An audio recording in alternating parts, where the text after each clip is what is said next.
Good morning, good afternoon, good evening, your time. Welcome to News and Details TV. Welcome our new members to the old ones. We love you guys. As you're supporting us, may the Lord support you in everything you lay your hands. Amen. To the News and Details. Guys, do us a favor if you haven't seen that red button that says subscribe, the bell that says or there says we get to know when we upload new video. Okay, guys, so you are going to hear what Peter will be saying that Mohammed, the Minister of Information, has called for his arrest. Hear it from him. Guys, watch. There are other things that need clarification. The Minister of Information, Mohammed, recently called for your arrest, accusing you of treason. Do you see any links between your activities lately and any treasonable offences? Charles is height of rascality. Height of rascality. That it was even announced in Washington. I committed a treasonable offense. And I'm in Onitsha. And my minister went to announce it in Washington. This is what I'm talking about. We're not talking about waste in governance here. People don't want to understand. The amount it costs Nigeria for him to go and announce that in Washington can fix, I can tell you, I've been in government, can build a block of 6 classrooms in a primary school. I'm sure if you go to his village, there's so many places where people have desks or classroom to go to school. And instead of using that money to go and do it, he used that money to go to Washington to announce of treason of somebody who is non-HR. He doesn't need to do that. It is rascality of the highest order. These are the reason why we want a new Nigeria where things will work the way it works in other climes. From there, he went to London, announcing the same thing. Well, I'm in Nigeria. He should have come to see me or invite me and say, this is the offense. How did we get here? If it did in fact happen. Charles, it did not happen. I've never visited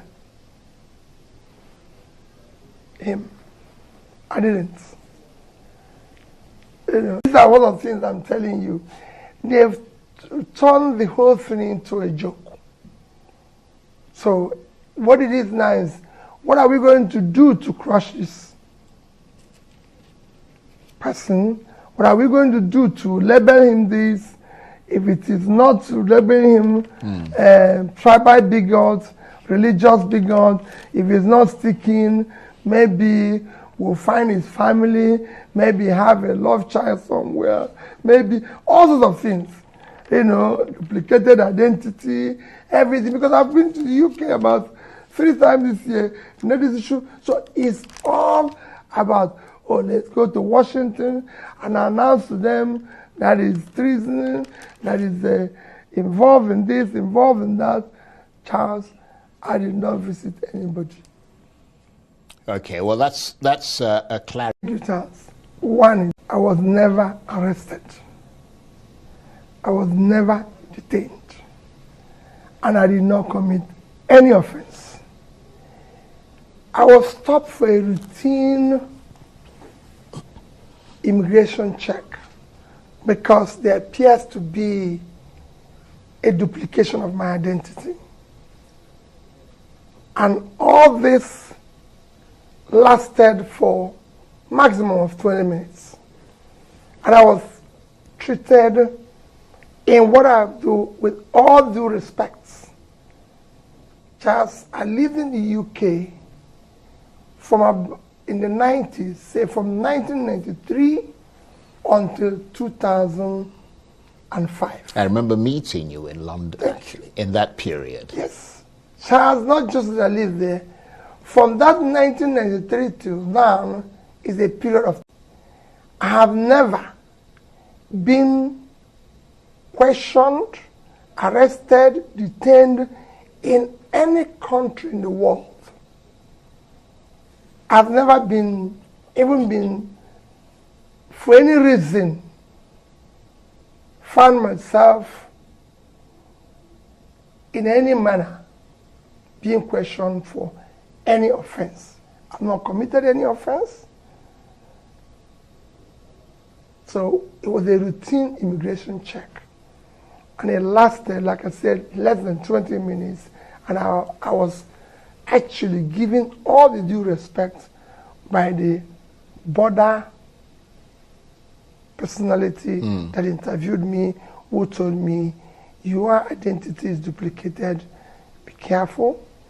And actually had to walk me through the, what I can call the VIP process and everything.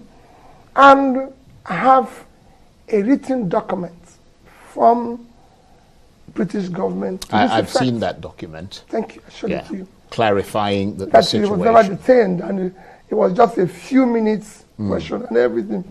And they were Nigerians because I arrived on British Airways. So they were Nigerians who were queuing up. Even Woods here was even worried that I was asked to just wait for a few minutes. And when that happened, I explained it to them, and there was nothing. But in the time of time. Welcome back, guys. I hope you guys heard it from the horse's mouth. He said a lot.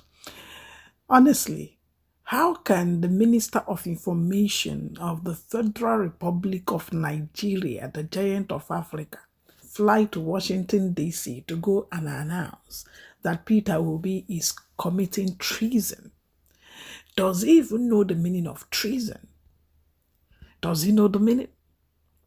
Why Peter Obi was in Onitsha, Anambra State.